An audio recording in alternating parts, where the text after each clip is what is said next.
Thank you. Thank you, Governor Walker. And also, school districts can now negotiate for health care packages for the first time versus monopolizing the WEED Act and what they've been doing. And so, don't kid yourself. So many Wisconsinites are quite pleased with what the governor and our legislators have done. Now, let's close with this. Thomas Paine is a famous writer from the time period of the American Revolution.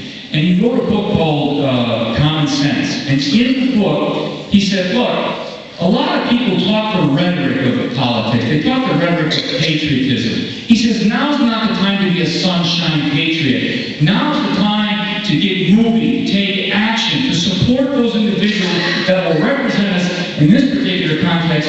We were fighting the most powerful army and navy in the world, the British Empire. That book he wrote, Common Sense, so inspired George Washington, he made it required reading for his officer corps and for many of the enlistment in the military in 1776.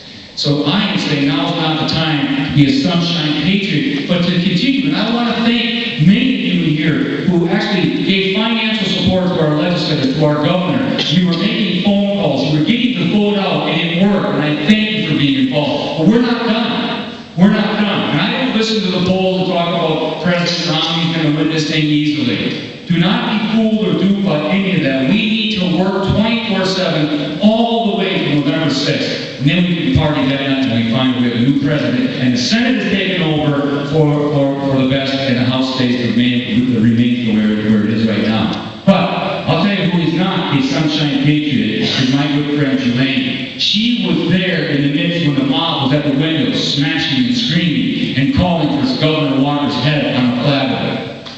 In fact, I would say she was in the trenches, in the spirit of the Green Bay Packers. She's been there with mud on her face. She's learned the fundamentals. Remember when Lavardi said, this is a football. She knows the fundamentals of what it means to pass Judeo-Christian legislation down to Madison. And so I traveled with her and so admired her. She's a Deborah, I would argue, of the state of Wisconsin. Things that she is doing in that capital that we don't see. And that's why we're here now. We want you to be aware of Wisconsin Family Council, Wisconsin Family Action, an organization that's on the fine cutting edge of getting legislation passed that preserves this republic under God. And there's Dwayne, Lieutenant Governor, and there she is running the football on the top. I'm Wisconsin. So I close with this. President Washington, in his first inaugural address, said this, and I found this site this on the web, and I noticed it left a very important part of it out, and I put it in yellow. This is how it should read: the preservation of the sacred fire of liberty, justly considered as deeply in the hands of, justly considered as a Republican model of government in the hands of the American people, perhaps is finally staked on the experiment and trusted to the hands of the American people.